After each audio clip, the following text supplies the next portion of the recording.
প্রিয় শিক্ষার্থী বন্ধুরা, আশা করি সবাই ভালো আছেন, সুস্থ আছেন, নিরাপদে আছেন। যথেষ্ট গরম, বুঝতে পারছেন।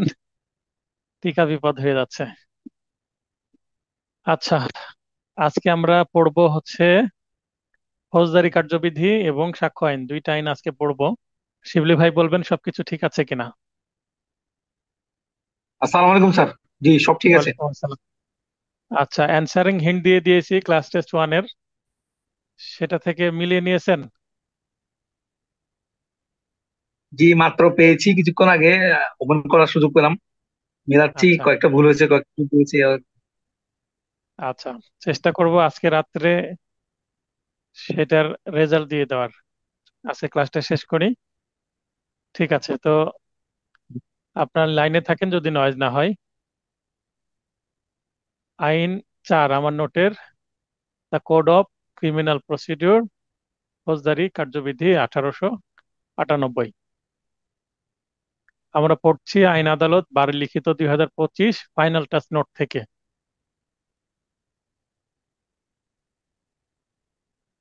প্যাটার্ন 4, ঘটনা বা সমস্যামূলক প্রশ্ন। বলছে 1 নম্বর প্রশ্ন, এটা খুবই ইম্পর্টেন্ট একটি প্রশ্ন এবারের জন্য। আমার মূল নোটেও এই প্রশ্নটি আছে, লক্ষ্য করেছেন।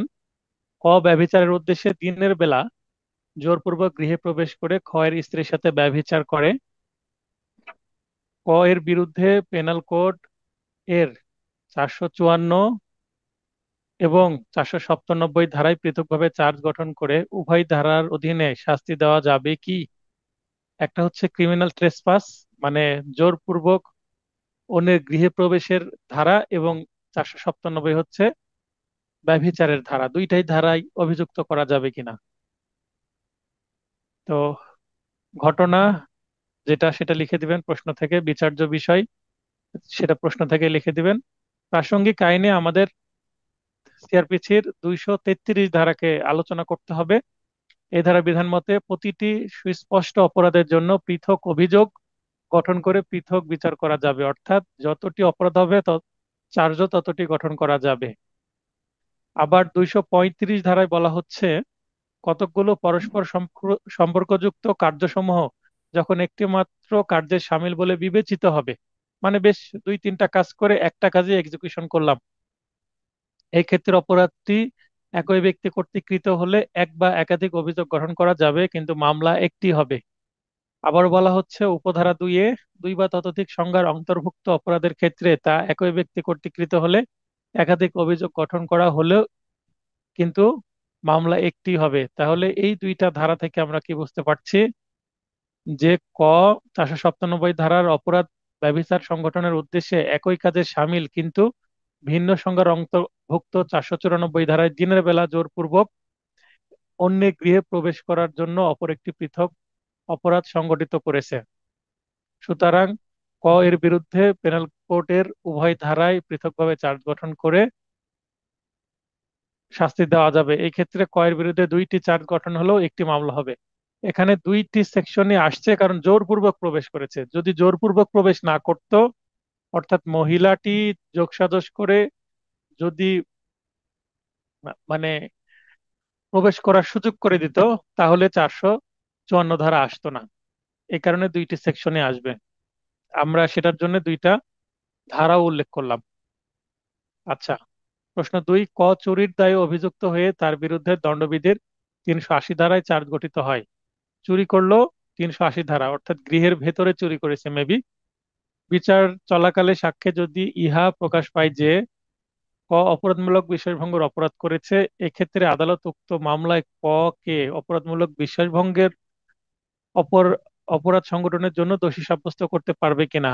মানে প্রথমে মামলা হয়েছে 380-তে এবং 380-তে চার্জ গঠন হয়েছে। পরে মামলা সাক্ষী প্রমাণে দেখা যাচ্ছে আর্গুমেন্টের আগে যে এই মামলায় আসলে সে বিশ্বাসভঙ্গ করেছে, অর্থাৎ 380 না হয়ে হয়তোবা 406, 7, 8 এরকম কোন ধারা হবে। সেই ক্ষেত্রে কি হবে।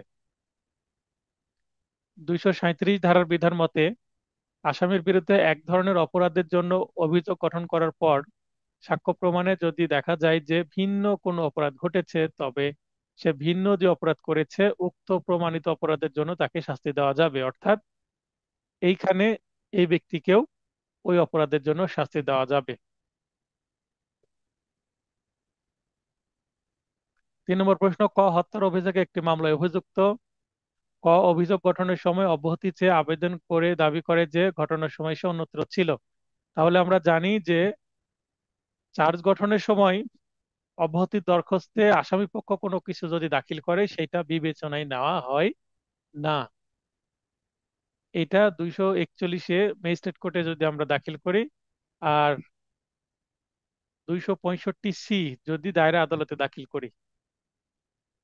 এখন প্রতিবেদনে এক কথা বলা হচ্ছে, আর 464 ধারা জবানবন্দিতে যদি দোষ স্বীকারোক্তি থাকে, এই বিষয়গুলো এবং মানে মামলায় বাদী পক্ষ থেকে এবং প্রসিকিউশন পক্ষ থেকে যেগুলো আসবে সেগুলোর উপর ভিত্তি করেই কিন্তু আদালত সিদ্ধান্ত নিবে। তো এই বিষয়ে যেহেতু এই ধারাসমূহ, দুইটা ধারা 241-এ এবং 265C-তে স্পষ্ট বিধান নাই যে আসামির দাখিলীয় যে কাগজপত্র বা দলিলাদি সেটা বিবেচনায় নেওয়া হবে কিনা। যেহেতু বিআর অ্যাক্টে নাই, সেহেতু আমাদের কেস লয়ের হেল্প নিতে হবে। অতএব এখানে কেস লটা দেওয়া প্রাসঙ্গিক হয়ে যায় যে রাষ্ট্র বনাম নজরুল ইসলাম 50 DLR এই মামলার সিদ্ধান্ত মতে চার্জ গঠন বিষয়ে শুনানির সময় আসামির দাখিলীয় দলিলাদি বিবেচনার কোনো সুযোগ নেই এবং এর ভিত্তিতে আসামিকে অব্যাহতি প্রদান করা যায় না। তাহলে এই মামলাতেও কি করা যাবে না। সুতরাং মামলায় আসামিকে অভিযোগের দায় হতে অব্যাহতি প্রদানের আদালতের এমন সিদ্ধান্ত মোটেও আইন স্বীকৃত হয়নি, কারণ আদালত আসামির দেওয়া কাগজপত্রের ভিত্তিতে আসামিকে অব্যাহতি দিয়ে দিয়েছে। আদালতের এমন সিদ্ধান্ত দ্বারা সংক্ষুব্ধ পক্ষ এর বিরুদ্ধে সংশ্লিষ্ট উচ্চ আদালতে রিভিশন দায়ের করে তা বাতিল করতে পারবে। অর্থাৎ প্রসিকিউশন বা বাদী পক্ষ বা ফরিয়াদি পক্ষ বা এজাহারকারী পক্ষ যারা মামলায় কন্টেস্ট করছে, যারা ভিকটিম, তারা এই মামলায় রিভিশন করতে পারবে এবং এই অভিযোগটা বাতিল করে দিতে পারবে। অব্যাহতির যে আদেশটি, খুনের চার্জে ক এর বিচার শেষে তাকে খালাস দেওয়া হয়। তাহলে খুন করেছে, তাকে খালাস দেওয়া হলো, বিচার বিচার হয়েছে, এক্ষেত্রে তার বিরুদ্ধে দস্যুতার কোনো চার্জ ছিল না। পরবর্তীতে প্রকাশ পেল তদন্তে যে খুনের সাথে দস্যুতাও ছিল। তাহলে রেজ জুডিকাটার নীতি প্রয়োগ হবে কিনা। এখানে রেজ জুডিকাটা নীতির প্রয়োগ হবে না, কারণ দুইটা ভিন্ন অপরাধ। খুনের সাথে দস্যুতা থাকলে পরবর্তীতে ক এর বিরুদ্ধে চার্জ আনা এবং বিচার করা যাবে। এটা আমরা আগে থেকে জানি, এটা আমার মূল নোটের প্রশ্ন। আমরা 403-এর 2 ধারায় এটা জানি যে যে ক্ষেত্রে দণ্ডিত বা খালাসপ্রাপ্ত ব্যক্তির বিরুদ্ধে পৃথক অভিযোগ গঠন করা যেত, সেক্ষেত্রে পরবর্তী পৃথক অভিযোগে বিচার করা যাবে বলেই দিচ্ছে। এবং আমরা অত্র ধারার অধীন খ নং উদাহরণের মূল বক্তব্য হলো, উদাহরণ কথাটা যদি বলতে নাও পারি এই অংশটুকু দেওয়া বাধ্যতামূলক না, উদাহরণ দেওয়াটা কম্পালসারি না, অপশনাল। ক খুনের অভিযোগে অভিযুক্ত হয় এবং বিচারে খালাস পায়, খুনের সাথে দস্যুতা আছে প্রতীয়মান হলে পরবর্তীতে ক এর বিচার করা যাবে। এবং কোন দস্যুতা সম্পূর্ণ ভিন্ন দুইটি অপরাধের সংজ্ঞার অন্তর্ভুক্ত অপরাধ, যার মধ্যে খুন হলো মানব শরীর সংক্রান্ত এবং দস্যুতা হলো সম্পত্তি সংক্রান্ত অপরাধ। আবার পেনাল কোডে 300 ধারায় খুন এবং 390 ধারায় দস্যুতার সংজ্ঞা দেওয়া হয়েছে। তার মানে দুইটা যে ভিন্ন অপরাধ এবং বিচার করা যাবে, এইভাবে প্রাসঙ্গিক আইন অংশে সেটাকে লজিক্যাল করে ফেললাম, যৌক্তিক আলোচনা হয়ে গেল। এরপরে আমরা সিদ্ধান্তে আসব যে কোন দস্যুতা দুইটি সম্পূর্ণ ভিন্ন অপরাধ, ভিন্ন সংজ্ঞার অপরাধের সংজ্ঞার অন্তর্ভুক্ত অপরাধ। তাই কি পরবর্তীতে কয়ের বিরুদ্ধে দস্যুতায় চার্জ আনা ও বিচার করা যাবে। এক্ষেত্রে দোবারা সাজা মতবাদটি প্রযোজ্য হবে না। আমরা মূল নোটের প্রশ্নগুলি এখনো পড়ছি, তাই একটু দ্রুত এগিয়ে যাচ্ছি। একটি হত্যা মামলায় এক্স এজাহার বাইফায়ার নামীয় আসামি না হওয়া সত্ত্বেও তদন্ত পর্যায়ে পুলিশ এক্স কে গ্রেপ্তারের জন্য চেষ্টা করছে, তার মানে এজাহার বা এফআইআর এ তার নাম নাই। এই ক্ষেত্রে এক্স জামিনের জন্য কোন আদালতে আবেদন করতে পারবে। তাহলে তাকে আগাম জামিন নিতে হবে, জামিনের দরখাস্ত সমর্থনে কিছু হেতুবাদ দিতে হবে। অর্থাৎ আগাম জামিনের যে দরখাস্তের যে হেতুবাদ, সেই 2-1টা হেতুবাদের পয়েন্ট দিয়ে দিতে হবে। যেহেতু হত্যার অভিযোগে একটি জামিন অযোগ্য অপরাধ ও মামলাটি তদন্ত পর্যায়ে আছে এবং এক্স এজাহার নামীয় আসামি না, সেহেতু সিআরপিসির 498 ধারার বিধান মতে এক্ষেত্রে এক্স আগাম বা গ্রেপ্তার পূর্বক জামিনের জন্য মহামান্য হাইকোর্ট বিভাগে আবেদন করতে পারবেন বা পারবে। আমরা 498 ধারায় আগাম জামিনের স্পষ্ট কোনো বিধান নেই, কিন্তু বর্তমানে প্রচলন আছে যে আগাম জামিন শুধুমাত্র মহামান্য হাইকোর্ট বিভাগেই আবেদন করে নেওয়া যাবে। আগাম জামিনের যে বিধান, সেইটা 498 ধারা অনুসারেই ধরে নেওয়া হয় এবং 498 ধারায় দায়রা জজ এবং মহামান্য হাইকোর্ট বিভাগ উভয়ই জামিন দিতে পারেন। কিন্তু বাস্তবে দায়রা জজ আগাম জামিন সাধারণত দেন না বা প্রচলন নেই। শুধুমাত্র মহামান্য হাইকোর্ট বিভাগেই এই আগাম জামিন বা অ্যাড ইন্টার আগাম জামিন এবং অ্যান্টিসিপেটরি বেল যেটা, সেটা করা যাবে। জামিনের দরখাস্তের সমর্থনে যুক্তি বা হেতুবাদ কি? যে জামিনের দরখাস্তকারী ব্যক্তি এজাহার নামীয় আসামি না, এটা একটা বড় পয়েন্ট। আসামি বর্তমানে মামলাটি বর্তমানে তদন্ত পর্যায়ে আছে। অত্র দরখাস্তকারী ব্যক্তি একজন বাংলাদেশের স্থায়ী নাগরিক। অত্র মামলার এজাহারে বর্ণিত ঘটনার সাথে অত্র ব্যক্তি কোনোভাবে জড়িত নয়। অত্র দরখাস্তকারী ব্যক্তির শত্রুপক্ষের দ্বারা প্রভাবিত হয়ে পুলিশ তাকে গ্রেপ্তারের চেষ্টা করছে, মানে এই মামলায় জড়ানোর চেষ্টা করছে। অত্র দরখাস্তকারী ব্যক্তি তার পরিবারের একমাত্র উপার্জনক্ষম ব্যক্তি। এটা দ্বারা কি বোঝালাম? যে সুতরাং মানবিক কারণে অত্র দরখাস্তকারী ব্যক্তি জামিনে মুক্তি পাওয়ার হকদার বটে। মানে যেহেতু সে একমাত্র ইনকাম করে, তাকে যদি আটকে রাখা হয়, তার যদি জামিন দেওয়া না হয়, সেই ক্ষেত্রে জামিনে মুক্তি না দিলে তার পরিবারের লোকজন অনাহারে বা মানবেতর জীবনযাপন করতে পারে। এমত অবস্থায় বিজ্ঞ আদালত দরখাস্তকারী ব্যক্তিকে যে কোনো শর্তে জামিনে মুক্তি দিলে পলাতক হবে না বা বরং নিয়মিত হাজিরা প্রদান করবে। অত্র আসামির পক্ষে উপযুক্ত এবং স্থানীয় জামিনদার আছে। অন্যান্য হেতুবাদসমূহ শুনানিকালে মৌখিকভাবে উপস্থাপিত হবে। আসসালামু আলাইকুম স্যার, আমি অনলাইন লাইভ ক্লাসে আছি, ব্রেকের সময় আপনাকে ফোন ব্যাক করছি।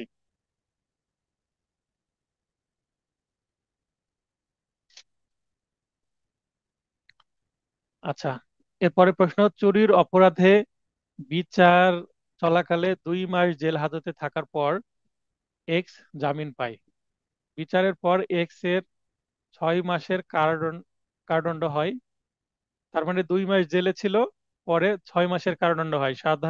মানে স্বাভাবিক যেটা নিয়ম, 35A ধারার বিধান মতে কি করতে হবে? এই যে 2 মাস হাজতে ছিল, এই 2 মাসটা মাইনাস করতে হবে, তাহলে 6 মাসের মধ্যে 4 মাস আর কারাভোগ করতে হবে। এই তো বিধান। 35A ধারার বিধান মতে দণ্ডপ্রাপ্ত ব্যক্তি হাজতে থাকলে তা কারাদণ্ড হতে বাদ যাবে। অর্থাৎ 6 মাসের কারাদণ্ড হয় এবং ইতিপূর্বে সে বিচারকালে 2 মাস জেল হাজতে ছিল, সুতরাং তাকে সর্বমোট 4 মাস সাজা ভোগ করতে হবে, মানে আর সাজা ভোগ করতে হবে 6 মাস অবশিষ্ট সাজা।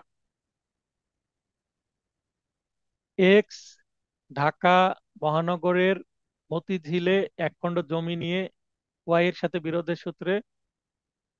পরবর্তী 15 দিন পর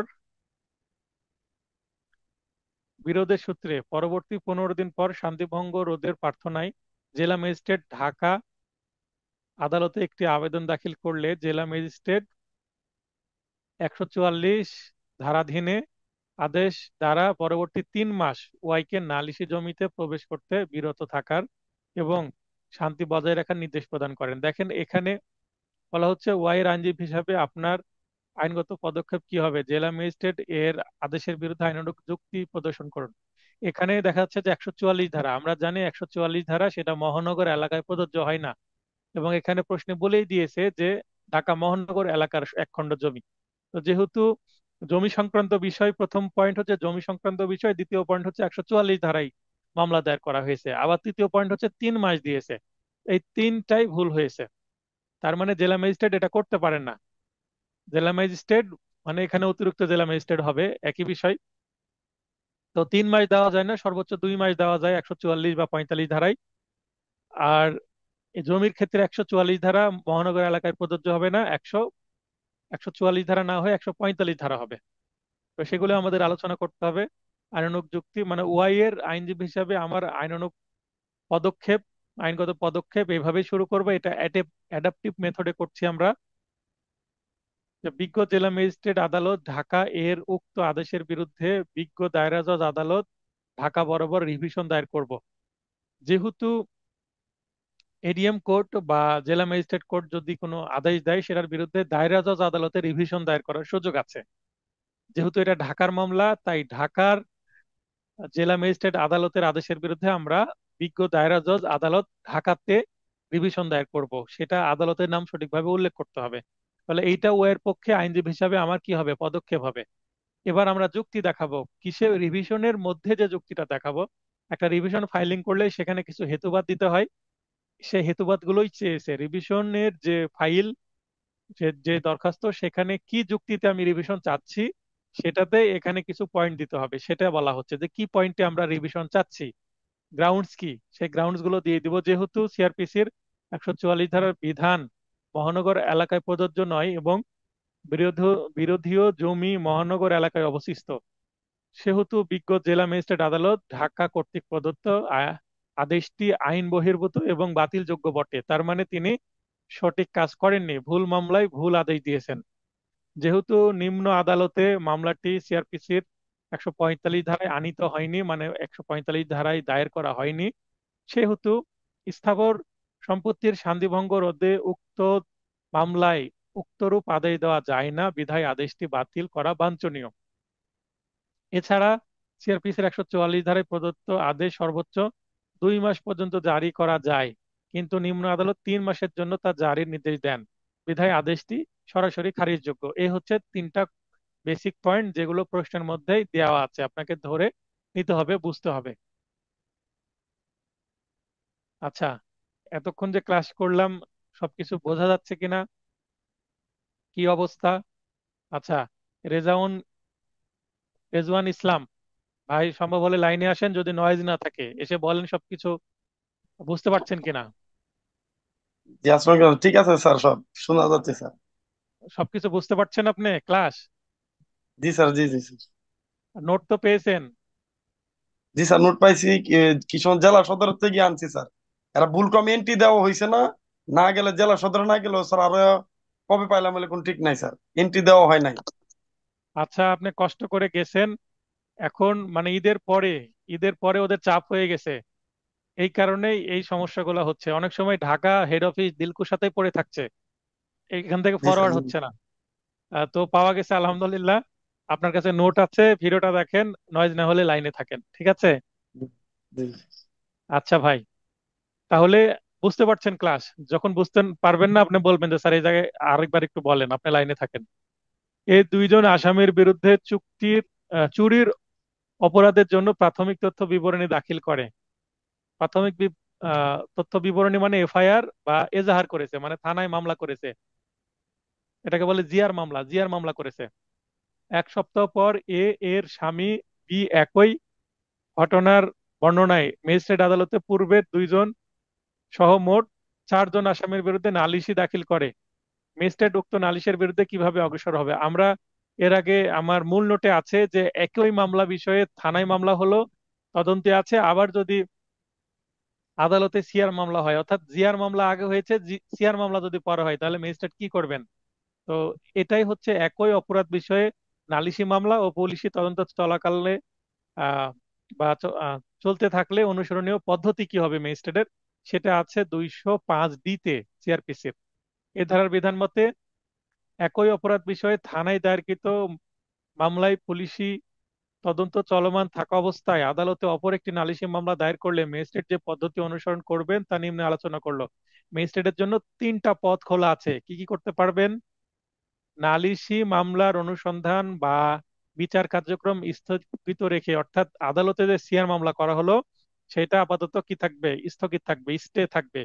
উক্ত বিষয়ে থানায় দায়েরকৃত মামলার তদন্তকারী কর্মকর্তা রিপোর্ট তলব করবে, বলবে তাড়াতাড়ি তদন্ত রিপোর্ট দেন, ঝামেলা হয়ে গেছে, আরেকটা সিআর মামলা হয়ে গেছে। অত্র কার্যবিধির 173 ধারার বিধান মতে তদন্তকারী কর্মকর্তা রিপোর্টের ভিত্তিতে আসামির বিরুদ্ধে মামলা আমলে গ্রহণ করলে উক্ত মামলার অনুসন্ধান বা বিচার কার্যক্রম একই সাথে করতে পারবেন। তদন্তকারী কর্মকর্তার রিপোর্টের ভিত্তিতে আসামির বিরুদ্ধে মামলা আমলে গ্রহণ করলে স্থগিতকৃত নালিশি মামলাটির অনুসন্ধান বা বিচার কার্য অগ্রসর হবেন। এই তিনটা পয়েন্ট আমরা আগে থেকে জানি। এক ভাই বলল 7 নম্বর আরেকবার আলোচনা করেন। 7 নম্বরে বলা হচ্ছে কি, কে এই কথা বলছেন? পলি আপু। আচ্ছা, পলি আপু লাইনে আসেন, হাত উত্তোলন করেন, খুঁজে পেতে সুবিধা হবে আমার। হ্যাঁ, পলি জি আপু স্যার। লাইনে জি। এসেছেন? আচ্ছা, জি সাত স্যার। নম্বর 7 নম্বর এখানে বলা হচ্ছে যে জেলা ম্যাজিস্ট্রেটের কাছে 144 ধারা একজন মামলা করেছে। জমিটা হুম। ঢাকা মহানগর মতিঝিল এলাকার। তো আমরা হুম। 144 ধারায় জানি যে এইটা কিন্তু মহানগর এলাকার যদি কোনো সম্পত্তি হয় 144 ধারা প্রযোজ্য না মহানগর এলাকায়। এটা তো এমসিকিউ থেকেই আমরা জানি। জি জি। এটা জানেন জি তো? স্যার। জি। আচ্ছা, তো প্রথমে আমি বলেছি পদক্ষেপ কি, জেলা ম্যাজিস্ট্রেট যেহেতু একটা আদেশ দিয়েই ফেলেছেন, সেহেতু তার বিরুদ্ধে রিভিশন দায়ের করা যায় হচ্ছে দায়রা জজে। যেহেতু এটা ঢাকার মামলা, তাই ঢাকা দায়রা জজে যাবে। এই পয়েন্ট তো জি। বুঝেছেন? জি। এখন এটা রিভিশন একটা ফাইলিং এর যুক্তি কি সেটা জানতে চেয়েছে যে জেলা ম্যাজিস্ট্রেটের আদেশের বিরুদ্ধে আইনানুগ যুক্তি প্রদর্শন করুন। তো যুক্তিটা কি, মানে রিভিশনের মধ্যে আমি কি গ্রাউন্ড বা যুক্তি দেখাবো সেটা জানতে চেয়েছে। তো 1 নম্বর পয়েন্ট যে 144 ধারা মহানগর এলাকায় প্রযোজ্য না, কিন্তু এই মামলাটা মহানগর এলাকার হওয়া সত্ত্বেও 144 ধারায় দায়ের করা হয়েছে। এটা একটা ফল্ট মামলার। 145 ধারায় মামলা দায়ের করতে হতো, কারণ এটা স্থাবর সম্পত্তি বিষয়ে, সেটাও একটা মামলার ফল্ট। এবং আরো একটা বিষয়, 144 ধারায় মামলা করেছে, এই মামলা এবার 3 মাস এর জন্য একটা অস্থায়ী নিষেধাজ্ঞা জারি করেছে। তো 144 ধারা বা 145 ধারায় 3 মাস আদেশ জারি করা যায় না, সাধারণত অ্যাটলিস্ট সর্বোচ্চ 2 মাস জারি করা 2 যায়। মাস পরে। জি এই তো স্যার। জি। পয়েন্ট। এখন কি বুঝলেন না আমি তো আচ্ছা। বুঝলাম না। হুম, এবার বুঝেছেন? হ্যাঁ হ্যাঁ, বুঝতে পেরেছি স্যার। আচ্ছা, ঠিক আছে। Okay, thank you. Thank you. বাইরে না হলে লাইনে থাকেন। থানার ভারপ্রাপ্ত কর্মকর্তা এ এই মর্মে তথ্য পেল যে জেড আত্মহত্যা করেছে। আমরা এটা পড়েছি যে যদি আত্মহত্যার কোনো সংবাদ পাই পুলিশ কর্মকর্তা, মোহন ভাইকে, হ্যাঁ ভাই বলেন, মোহন ভাই লাইনে আছেন? জি আসসালামু আলাইকুম স্যার। ওয়ালাইকুম আসসালাম, বলেন। স্যার, স্যার 8-এর যে 2 নম্বর বললে স্যার, অত কার্যকর 73 দ্বারা বিধার মধ্যে মানে উভয় মামলার কার্যক্রম কি চলমান থাকবে স্যার? উভয় মামলা মানে নালিশি মামলা এবং জিএর মামলা দুইটা কি চলমান থাকবে হ্যাঁ, একই সাথে রিপোর্টের ভিত্তিতে? সিমুলটেনিয়াস, হ্যাঁ একই একই সাথে চলতে পারবে। দুইটা তো মামলাকে স্যার এখানে কি সিমুলটেনিয়াসলি একই সাথে চলতে পারবে। আবার একই ঘটনায় দুই আদালতে দুইটা মামলা চলবে না স্যার? এখানে দুই আদালতের কথা তো বলা হয়নি। একই আদালতে, আমলি মামলা না, আমলি আদালত তো একটাই হবে। কগনিজেন্স না কোর্ট তো স্যার, একটাই জিআর, হবে একটা থানার আন্ডারে। তো জিআর মামলা তো আমলেই ভিন্ন স্যার। জিআর মামলার সিআর মামলার আমলি ভিন্ন। আপনি কখনো কোর্টে যান? যে স্যার আমি তো করে যাই স্যার আমলে। ধরেন স্যার আমাদের বনানী কোর্টের যে মামলাগুলা, এটা মামলা ধরেন 4 নম্বর কোর্টে। হুম আবার হুম। জিয়া জিয়া জিয়ার মামলা যেগুলো স্যার, সেগুলোর জন্য তো স্যার আলাদা আলাদা অন্য কোর্টের জন্য ওগুলো ইয়ে থাকে, কিন্তু যখন ট্রায়ালে চলে যায় তখন ভিন্ন নির্দিষ্ট করে চলে যায়। আচ্ছা, এখন যে এলাকায় এখন কগনিজেন্স কোর্ট ভিন্ন করা হয়েছে, আমাদের এলাকায় জিআর সিআর একই কগনিজেন্স কোর্ট। আচ্ছা, এখন আমি বলি সেক্ষেত্রে কি সমাধান হতে পারে। এই আসামিরা বা বাদী কখন এই জিনিসটা, তদন্তাধীন মামলা, কখন এই জিনিসটা জানতে পারবে, কোন একটা পক্ষ থেকে জানতে পারবে মামলাটার বিষয়ে? হ্যাঁ, যখন সিআর মামলা সমন পেয়ে গেল জি আসামি, তখন এই মামলা তদন্তে আছে, তখন আসামি পক্ষ বা বাদী পক্ষ যদি দাবি করে যে এই মামলাটা একসাথে চলমান হোক, তাহলে দুইটা ভিন্ন কগনিজেন্স কোর্টে থাকলেও মামলা কগনিজেন্স অবস্থাতে বদলি বদলি করা যায়, ট্রায়ালের জন্য না। কগনিজেন্স অবস্থাতে একটা কোর্ট থেকে আরেকটা কোর্টে বদলি করা যায়। এই ক্ষেত্রে দরখাস্ত দিতে হয় সিএমএম বা সিজিএম কোর্টে। বুঝতে পেরেছেন? চিফের কাছে দরখাস্ত দিতে হয় মামলাটা একসাথে করার জন্য। ক্লিয়ার? জি স্যার, মানে এটি বোঝার জন্য যে উভয় মামলা কি একসাথে চলতে পারবে কিনা এটা জানার জন্য। ঠিক আছে স্যার। হ্যাঁ, ঠিক একসাথে আছে। চলতে ওকে। পারবে, বিধান তো আছে। আপনি 205 ডি এর ধারার বিধানটা পড়েন, তাহলে বুঝতে পারবেন। 205 ডি এর বিধানটা এখানে তুলে দেওয়া হয়েছে, বিআর অ্যাক্ট খুলেন প্রয়োজনে।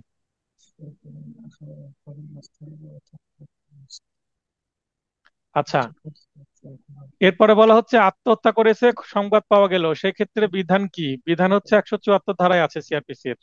কি করতে পারবে?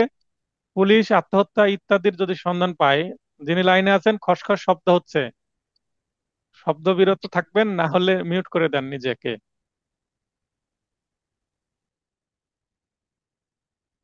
কারণ আপনাদের ভিডিওটাই পরিষ্কার হবে না তখন।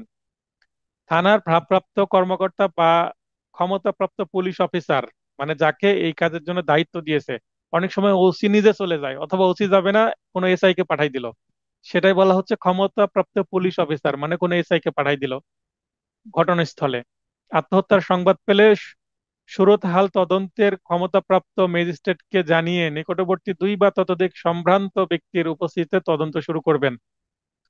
পুলিশ উপস্থিত ব্যক্তিগণ রিপোর্ট সম্পর্কে পুলিশ ও উপস্থিত ব্যক্তিগণ রিপোর্ট সম্পর্কে একমত হলে, যে হ্যাঁ রিপোর্ট ঠিক আছে, সবাই একসাথে সই করবে, পুলিশও করবে এবং উপস্থিত যারা থাকবে তারা, অন্তত দুইজন ব্যক্তি থাকবে, এই দুইজন মৃত্যুর কারণ সম্পর্কে সন্দেহ থাকলে যে এটা সম্ভবত স্বাভাবিক মৃত্যু নয়, আত্মহত্যা হয়েছে অথবা এখানে কোনো মার্ডার কেস হতে পারে, সেই ক্ষেত্রে ময়না তদন্তের প্রতিবেদন প্রয়োজন হবে। এখানে প্রশ্নে বলা হয়েছে যে কখন পুলিশ কর্মকর্তার নিকট মৃতের ময়না তদন্তের প্রতিবেদন প্রয়োজন হয়? যখন সন্দেহ হবে যে this is not a natural death, this is an unnatural death, যখন মনে হবে যে হ্যাঁ এটা মনে হয় স্বাভাবিক মৃত্যু না অস্বাভাবিক মৃত্যু, তখন এই বডিটাকে, ডেড বডিটাকে সিভিল সার্জনের কাছে পাঠাতে হবে। কি করার জন্য? পোস্টমর্টম বা ময়না তদন্ত করার জন্য। আর যখন মনে হবে যে না এটা স্বাভাবিক ডেথ, ন্যাচারাল ডেথ, তাহলে তো ময়না তদন্তের দরকার নাই। যদি আত্মহত্যা হয়, সুইসাইড হয়, সুইসাইডটাও আনন্যাচারাল ডেথ, এবং সুইসাইডের ক্ষেত্রে অবশ্যই কি করা হয়? ময়না তদন্ত বা পোস্টমর্টম করা হয়। তো কখন প্রয়োজন হবে সেটা 3 নম্বর পয়েন্টে বলে দিয়েছি। উক্ত কারণে লাশটি পরীক্ষার জন্য সিভিল সার্জনের নিকট প্রেরণ করবেন। এরপরে এখানে এক্স একজন বাড়ির মালিক নিকটস্থ থানায় এই মর্মে সংবাদ দেন যে তার ভাড়া দেওয়া কক্ষের মধ্যে সিলিং ফ্যানে একটি মৃতদেহ ঝুলছে। তার মানে হয়তোবা এটা একটা মার্ডার কেস বা আত্মহত্যার সংবাদ। ঠিক 9 নম্বর প্রশ্নে যা পড়লাম সেটাই এখানে উত্তর সেম হবে। 9 নম্বর প্রশ্নের আলোকে নিজে চেষ্টা করুন এই উত্তরটা। ক, চাঁদাবাজির অভিযোগে 3 জনের বিরুদ্ধে এজাহার দায়ের করে। তাহলে চাঁদাবাজি বলছে শব্দটা, পেনাল করে চাঁদাবাজি বলে কিছু নেই। এখন দেখবো আসলে এটা কি।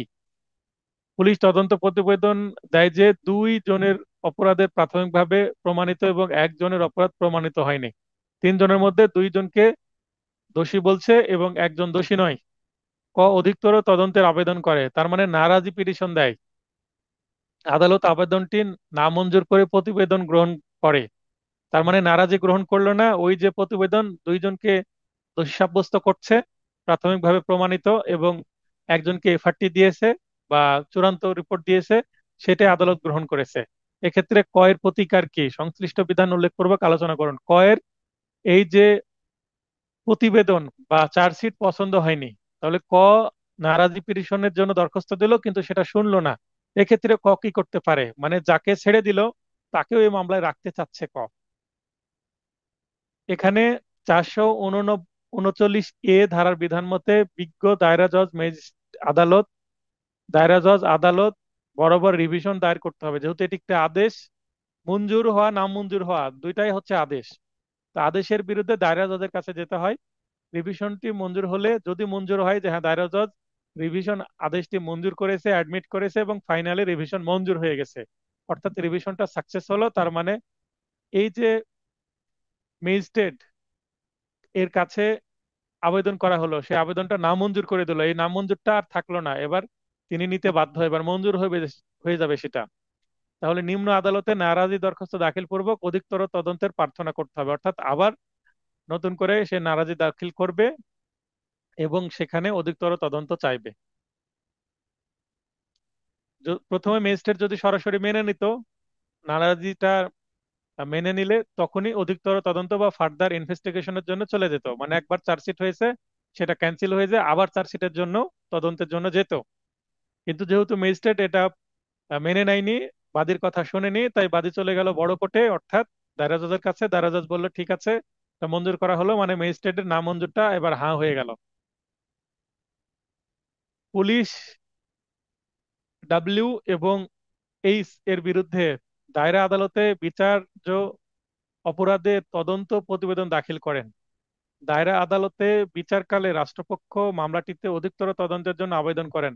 রাষ্ট্রপক্ষ আবেদন করেছেন, হ্যাঁ রাষ্ট্রপক্ষ আবেদন করতেই পারে, এবং জানান যে পূর্বের তদন্ত সঠিক হয়নি। আইনের সংশ্লিষ্ট বিধান উল্লেখপূর্বক আবেদনটির উপর সাব্যস্ত সিদ্ধান্তের সংক্রান্ত সম্ভাব্য সিদ্ধান্ত সংক্রান্ত আলোচনা করুন। কি হতে পারে? 173(3)(b) ধারার বিধান মতে পুলিশ অধিকতর তদন্ত করতে পারেন। পুলিশের 173 ধারায় পুলিশকে অবাধ ক্ষমতা দেওয়া হয়েছে, আনলিমিটেড পাওয়ার টু ইনভেস্টিগেট। কোনো মামলা তদন্তের জন্য পুলিশকে আনলিমিটেড ক্ষমতা দেওয়া হয়েছে 173 ধারায়। তো এখানে অধিকতর তদন্তের বিষয়টিও আছে। সুতরাং রাষ্ট্রপক্ষ মামলাটিতে অধিকতর তদন্তের জন্য যে আবেদন করেছে তা আমলে নিয়ে পুলিশকে অধিকতর তদন্তের আদেশ দেওয়া যাবে। এক্ষেত্রে তদন্তকারী পুলিশ কর্মকর্তা অধিকতর তদন্তপূর্বক সম্পূরক প্রতিবেদন দাখিল করতে পারবেন। সম্পূরক প্রতিবেদন বলতে সাপ্লিমেন্টারি রিপোর্ট, এটাই বলা হচ্ছে সম্ভাব্য কি সিদ্ধান্ত আসতে পারে। এই যে সম্পূরক তদন্তর বিষয়, মানে অধিকতর ফার্দার ইনভেস্টিগেশন এবং আরেকটা চার্জশিট চলে আসবে, যেটার সাথে আগের চার্জশিটের সাথে অ্যাড হয়ে যাবে বা নতুন করে সেটা গ্রহণ করা হবে। সংবাদদাতাকে আক্রমণ করে গুরুতর আহত করার অভিযোগে 6 জন ব্যক্তির বিরুদ্ধে এজাহার রুজু করা হলো। তদন্তকারী কর্মকর্তা 2 জন অভিযুক্তের বিরুদ্ধে অভিযোগ নিলেন, অপর 4 জন অভিযুক্তকে এই হেতুতে অব্যাহতি প্রদান করেন যে ঘটনার সময় 3 জন এজাহার নামীয় অভিযুক্ত অফিসে এবং অন্যজন একটি পরিচিত ক্লিনিকে চিকিৎসাধীন ছিলেন। তদন্ত কর্মকর্তা এটা বলছেন। তদন্তকারী কর্মকর্তার প্রার্থনা অনুযায়ী বিজ্ঞ ম্যাজিস্ট্রেট উক্ত 4 জন অভিযুক্তকে অপরাধের দায় থেকে অব্যাহতি দিতে পারেন কি? ব্যাখ্যা করুন। মানে তদন্তকারী কর্মকর্তা যেটা বলল তদন্ত রিপোর্টে, যে একজন ছিল ক্লিনিকে এবং বাদ বাকি লোকজন তারা এই অপরাধের সাথে জড়িত না, কারণ তারা এই কাজ করছিল। এইটা ম্যাজিস্ট্রেট নিতে পারেন কিনা সেটা বলা হচ্ছে এখানে। সিআরপিসির 202(2)(b) ধারার বিধান মতে আমাদের সিদ্ধান্ত নিতে হবে। পুলিশ চূড়ান্ত প্রতিবেদন দাখিল করলে বিজ্ঞ ম্যাজিস্ট্রেট উক্ত প্রতিবেদন গ্রহণ করতে পারে এবং আসামিকে অব্যাহতি দিতে পারবেন, মানে নিতে পারবেন। সুতরাং তদন্তকারী কর্মকর্তার প্রার্থনা অনুযায়ী বিজ্ঞ ম্যাজিস্ট্রেট উক্ত 4 জন অভিযুক্তকে অপরাধের দায় হতে অব্যাহতি দিতে পারবেন। তবে, এখানে তবে আছে, এটি আদালতের বিবেচনার উপর নির্ভর করবে, মানে আদালত বাধ্য না পুলিশ তদন্ত রিপোর্টে যেটা লিখেছে সেটাই যে করবে তা না, চাইলে সবাইকেও কিন্তু রাখতে পারে। অর্থাৎ আদালত এই ক্ষেত্রে অভিযুক্তকে অব্যাহতি, মানে অপরাধের দায় থেকে অব্যাহতি দিতে বাধ্য না। এটা আদালতের ইচ্ছাধীন বা বিবেচনামূলক ক্ষমতা। একটি এজাহারের ভিত্তিতে তদন্তকারী কর্মকর্তা তদন্ত শেষে 4 জন অভিযুক্তের বিরুদ্ধে অভিযোগপত্র দাখিল করেন। উক্ত অভিযুক্তগণ, মানে আসামিগণ এই মর্মে অধিকতর তদন্তের প্রার্থনায় একটি দরখাস্ত দাখিল করে। আসামিরা দরখাস্ত দাখিল করছে অধিকতর তদন্তের জন্য, মানে নারাজি দিচ্ছে, নারাজি দরখাস্ত দিয়ে বলছে যে আরো তদন্ত করা হোক। অভিযুক্ত ব্যক্তি কখনো তদন্ত চাইতে পারে না। তদন্তকারী কর্মকর্তা ঘটনাস্থল পরিদর্শন করেননি এবং দরখাস্ততে দাবি করছে যে এই যে আইও বা তদন্তকারী কর্মকর্তা, ইনভেস্টিগেটিং অফিসার, সে ঘটনাস্থলে যায়নি কিংবা আইন অনুযায়ী সাক্ষীদের পরীক্ষা করেনি বা সংবাদদাতার দ্বারা প্রভাবিত হয়ে কোনো প্রকার তদন্ত ছাড়াই মানে অফিসে বসে অভিযোগপত্র জমা দিয়েছেন। তাহলে দরখাস্তটি মঞ্জুর হতে পারে কিনা।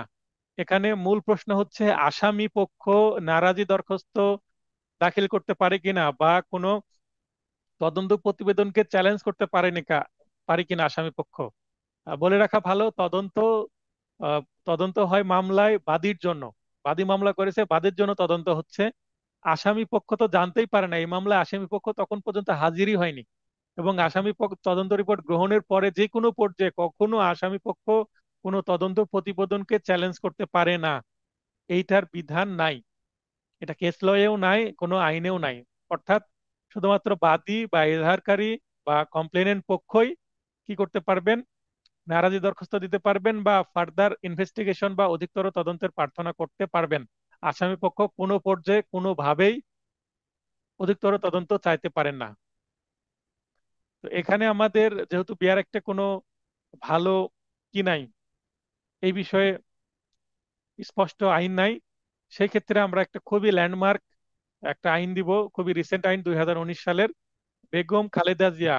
ইনাকে কে চিনেন না, সবাই চিনি আমরা, খুবই আলোচিত একটা case, versus the state, 71 DLR AD, appellate ডিভিশনের সিদ্ধান্ত, 2019 সালের সিদ্ধান্ত, 9 পৃষ্ঠার এই মামলার সিদ্ধান্ত মতে কি বলা হচ্ছে যে সিআরপিসির the code of criminal procedure অর্থাৎ সিআরপিসি বা ক্রিমিনাল ল অ্যামেন্ডমেন্ট অ্যাক্ট এ এমন কোনো বিধান নেই যেখানে বলা হয়েছে আসামি অধিকতর তদন্তের আবেদন করতে পারবেন। এবং সিআরপিসির 173(3)(b), একটু আগে যেটা আমরা পড়লাম, ধারায় পুলিশকে বিচার সমাপ্তির পূর্বে যে কোনো সময় সম্পূরক প্রতিবেদন দাখিল করার অবাধ ক্ষমতা দেওয়া হয়েছে, কিন্তু অভিযোগপত্র বা চার্জশিট থেকে আসামি নিজের নাম বাদ দেওয়ার জন্য অধিকতর তদন্ত চাইতে পারেন না। এটা খালেদা জিয়া, বেগম খালেদা জিয়ার মামলায় কিন্তু আসামি আসামি পক্ষের আইনজীবী এটা চেয়েছিলেন যে তার নামটা চার্জশিট থেকে বাদ দেওয়া হোক, এবং বিভিন্ন অজুহাত দেখিয়েছিলেন, গ্রাউন্ডস দেখিয়েছিলেন। এইটা কিন্তু অ্যাপিলেট ডিভিশন খারিজ করে দেন। এই কারণে বেগম খালেদা জিয়াকে আসামি রেখেই মামলায় ট্রায়াল হয় এবং ওনার সাজা হয়। সুতরাং অভিযুক্ত কর্তৃক অধিকতর তদন্তের প্রার্থনায় আনীত দরখাস্তটি কোনোভাবেই মঞ্জুর হতে পারে না। হ্যাঁ, তো যেটা আলোচনা করছিলাম যে অভিযুক্তগণ কর্তৃক অধিকতর তদন্তের প্রার্থনায় আনীত দরখাস্তটি কোনোভাবে মঞ্জুর হতে পারে না, কারণ আমরা দেখলাম যে আসামি পক্ষ কখনো নারাজি পিটিশন বা অধিকতর তদন্ত চাইতে পারে না, অর্থাৎ কোনো তদন্তকে চ্যালেঞ্জ করতে পারে না। তাহলে অর্থাৎ আসামি পক্ষে নারাজি দরখাস্ত দাখিলের কোনো সুযোগ নেই, আমরা কেস ল থেকে জানলাম। অপর একটি প্রশ্ন, টি এর সাথে প্রতারণা দায়ে এক্স এর বিরুদ্ধে অভিযোগ গঠন করা হয়, কিন্তু অভিযোগে এক্স কিভাবে প্রতারণা করেছে তা বলা হয়নি। প্রতারণার কথা বলা হয়েছে, কিন্তু কিভাবে প্রতারণা করলো সেটা মামলায় বর্ণনা স্পষ্ট না, ব্যাখ্যা নাই। মামলায় এক্স সাফাই সাক্ষ্য দেন এবং লেনদেনের বিবরণ দাখিল করেন। এখন মামলা করেছে, অভিযোগের বিবরণ নাই, মানে অভিযোগের কি নাই, কিভাবে প্রতারণা করেছে বিবরণ নাই, ঠিক আছে। অভিযোগ গঠন, মানে অভিযোগ গঠনে চার্জ চার্জ গঠনের সময় বিবরণ দেওয়া নাই, সেক্ষেত্রে কোনো সমস্যা হবে কিনা, এবং সেখানে আসামি বিভ্রান্ত হয়েছে কিনা এটা জানতে চাওয়া হয়েছে, যে অভিযুক্ত এক্স বিভ্রান্ত হয়েছে কিনা। দেখেন, অভিযুক্ত এক্স যদি বিভ্রান্ত হতো তাহলে সে কি সাফাই সাক্ষী দিত এবং লেনদেনের বিবরণ দিতে পারতো? সে তো বুঝেইছে যে কি বিষয়ে তার মামলা হচ্ছে, তো বুঝে শুনে কিন্তু সে সাফাই সাক্ষী দিচ্ছে।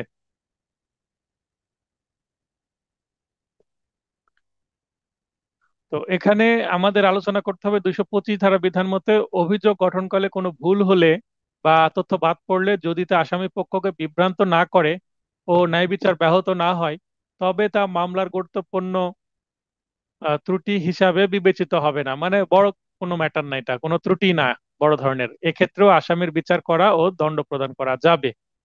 তাহলে এই ক্ষেত্রে যেহেতু মামলায় ন্যায় বিচার ব্যাহত হয়নি এবং আসামি বিভ্রান্ত হয়নি তার বড় প্রমাণ সে সাফাই সাক্ষী দিয়েছে এবং লেনদেনের বিবরণ দাখিল করেছে, এটা হচ্ছে সবচেয়ে বড় বিষয়, যে সে বিভ্রান্ত হয়নি। বিভ্রান্ত হলে তো সে এই লেনদেনের বিবরণ দিতে পারতো না, কি বিষয়ে কি মামলা হচ্ছে, মানে কি মামলায় তার বিচার হচ্ছে, এটা তো সে বুঝতে পেরেছে, এটা বুঝতে পারাটাই আনাফ। ক, অন্যায়ভাবে খ কে লাঠি দ্বারা আঘাত করে, ক এর বিরুদ্ধে পেনাল কোড এর 323 এবং 352 পৃথকভাবে অভিযোগ গঠন করে উভয় সেকশনে শাস্তি দেওয়া যাবে কিনা। 235 উপধারা 2 এর বিধান মতে 2 বা ততোধিক সংখ্যার অন্তর্ভুক্ত অপরাধের ক্ষেত্রে যেগুলো একই ব্যক্তি কর্তৃক কৃত হলে সেগুলো যদি একই ব্যক্তি করে তাহলে একটি মাত্র মামলায় অভিযোগ গঠন করা যাবে, অর্থাৎ প্রতিটি অপরাধের জন্য পৃথক পৃথক অভিযোগ গঠন করে উক্ত সেকশন এর অধীনে শাস্তি দেওয়া যাবে। এখানে আমি ধারা না লিখে সেকশন কেন লিখলাম? কারণ প্রশ্নের মধ্যে সেকশন কথাটা লিখেছে তাই। সুতরাং ক এর বিরুদ্ধে পেনাল কোডের সেকশন 323 এবং 352 এ পৃথকভাবে অভিযোগ গঠন করে উভয় সেকশনের অধীনে শাস্তি দেওয়া যাবে। 235 ধারা পারমিট করে।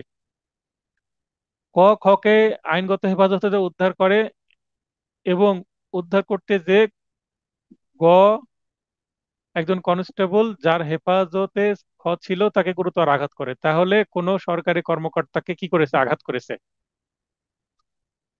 তার কর্তব্য বা অন ডিউটিতে আঘাত করেছে কনস্টেবলকে। কনস্টেবল একজন পুলিশকে আঘাত করেছে তার ডিউটি অবস্থায়। এক্ষেত্রে ক কর্তৃক পেনাল কোডের অধীনে কতগুলি অপরাধ সংগঠিত হয়েছে? উক্ত অপরাধ সমূহের জন্য একই কার্যধারার বিচারে ক কে কি অভিযুক্ত এবং বিচারের সম্মুখীন করা যেতে পারে?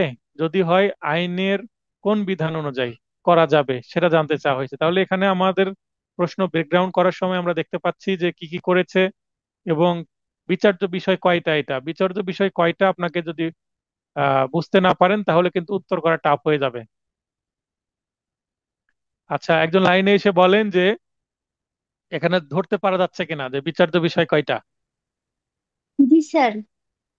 আচ্ছা, বুঝতে পারছেন আশা করি। এখানে দেখেন ক কর্তৃক পেনাল কোডের অধীনে কতগুলো অপরাধ সংগঠিত হয়েছে, একটা বিচার্য বিষয়। দ্বিতীয় বিচার্য বিষয় অপরাধ সমূহের জন্য একই কার্যধারায়, মানে একই কার্যধারার অর্থ কি একটা মামলাতেই বিচার করে, বিচার একটা কার্যধারায় বিচারে ক কে অভিযুক্ত এবং বিচারের সম্মুখীন করা যাবে কিনা, তার মানে একটি মামলাতেই বিচার করা যাবে কিনা না একাধিক মামলা লাগবে, এটা জানতে চেয়েছে।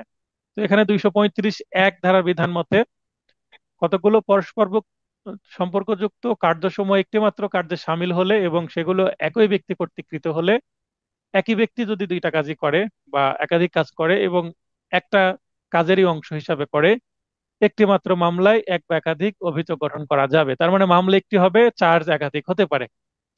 তাহলে এখানে 225 এবং 333 ধারার অধীনে 225 পেনাল কোডের 225 এবং 333 এই উভয় ধারায় তার বিরুদ্ধে কি করা যাবে? অভিযোগ গঠন করা যাবে, অর্থাৎ চার্জ গঠন করা যাবে এবং বিচারের সম্মুখীন করা যাবে। অর্থাৎ একটি মাত্র মামলায় পেনাল কোডের 225 এবং 333 ধারায় দুইটি অভিযোগ গঠন করে ক কে অভিযুক্ত এবং বিচারের সম্মুখীন এবং অভিযোগ প্রমাণিত হলে দণ্ড প্রদান করা যাবে, এটা বলা আছে। এখানে আপনারা 225 এবং 333-এ কি আছে সেটা দেখে নিয়ে সেটাও দু একটা পয়েন্ট অ্যাড করে দিতে পারেন। মানে এই দুইটা ধারাতে কি অপরাধের কথা বলা হয়েছে। তো এই দুইটা ধারাতে এখানে তো অপরাধ আপনার প্রশ্নের মধ্যে দেওয়াই আছে যে অপরাধ কোন সরকারি কর্মকর্তাকে তার কর্তব্যে বাধা প্রদান এবং আঘাত প্রদানের শাস্তি। 333-এ আঘাত প্রদান আর 225 হচ্ছে বাধা প্রদান। এক্স কে পেনাল কোডের সেকশন 408 মানে 408 এর অধীনে শাস্তিযোগ্য অপরাধ সংগঠনের দায়ে অভিযুক্ত করা হয়। আদালত এক্স কে 481 এর অধীনে শাস্তিযোগ্য অপরাধ সংগঠনের দায়ে দোষী সাব্যস্ত ও দণ্ডিত করে। মামলা করা হলো অপরাধমূলক বিশ্বাসভঙ্গের, শাস্তি দেওয়া হলো চুরির। উক্ত দোষী সাব্যস্তকরণ ও দণ্ডিতকরণ বৈধ কি? মানে এটা করা যাবে কিনা, করতে পারে কিনা ম্যাজিস্ট্রেট। 237 ধারার বিধান মতে কোনো অপরাধের জন্য আমার আমার মূল নোটে চার্জ বলে একটা ফ্রেমিং চার্জ বা অভিযোগ গঠন বলে একটা টপিক আছে, সেই টপিকের আন্ডারে কিন্তু এই প্রশ্নগুলো আসবে। এবং আমার নেক্সট যে নোট আসবে যারা 26 সালে পরীক্ষা দিবে তাদের জন্য এখান থেকে বেশ কিছু প্রশ্ন চলে যাবে হচ্ছে মূল নোটের মধ্যে এবং তাদের জন্য আবার ফাইনাল টাচ নোটটা আরো আপডেট হয়ে যাবে এবং এই ফাইনাল টাচ নোট থেকে মূল নোটে অনেক কিছু প্রবেশ করবে। তাহলে মূল নোট থেকে তার আগে থেকে কি লাভবান হবে।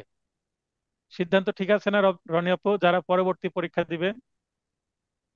জি স্যার। মূল নোটটা যেহেতু একেবারে ছোট, তো এখান থেকে কিছু প্রশ্ন যদি সেখানে প্রবেশ করানো হয়, আরো যদি 100 পেজ মূল নোটে বৃদ্ধি করা হয় তাহলে মূল নোটটা অনেক মানে ইমপ্রুভ হবে। তো অবশ্যই স্যার। আশা করা যায় তো আগে এগুলো থেকেই আপনার। পড়তে পারতেছে। হ্যাঁ, হ্যাঁ। আচ্ছা, এক ভাই প্রশ্ন করেছে, রুবেল ভাই। রুবেল ভাইয়ের প্রশ্নের উত্তর আপনি দেন। রুবেল ভাই প্রশ্ন করেছে মেসেজ করে যে আমার জি মূল স্যার। নোট উনি কমপ্লিট করেছেন ভালোভাবে এবং ফাইনাল টাচ নোটটা মনোযোগ সহকারে কমপ্লিট করছেন। এখন এই দুইটা নোটের কম্বিনেশন করার পরে আর কোনো গাইড পড়া লাগবে কিনা?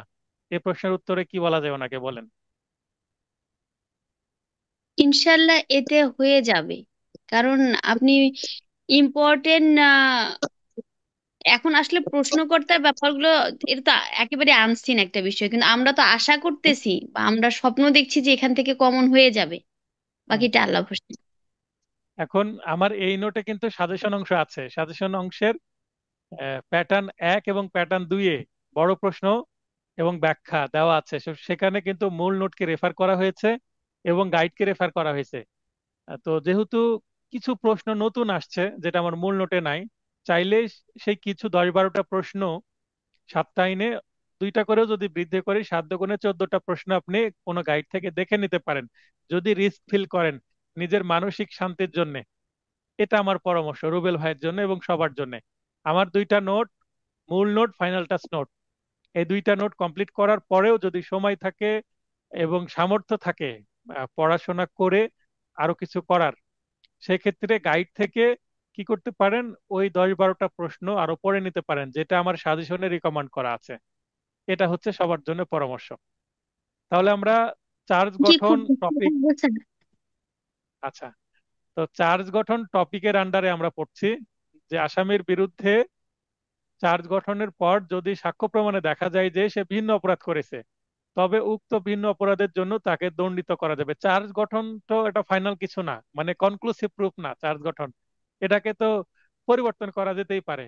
কারণ চার্জ গঠন করা হলো সাক্ষী শুরুর আগে, সাক্ষী শুরু হয়ে দেখা যাচ্ছে সে ভিন্ন কিছু করেছে, সেক্ষেত্রে চার্জ তো পরিবর্তন করে ভিন্ন ধারার ভিন্ন সেকশনে তাকে দোষী সাব্যস্ত করে বিচার করা যেতেই পারে এবং সাজাও দেওয়া যেতে পারে। এটা কমন সেন্সের বিষয়।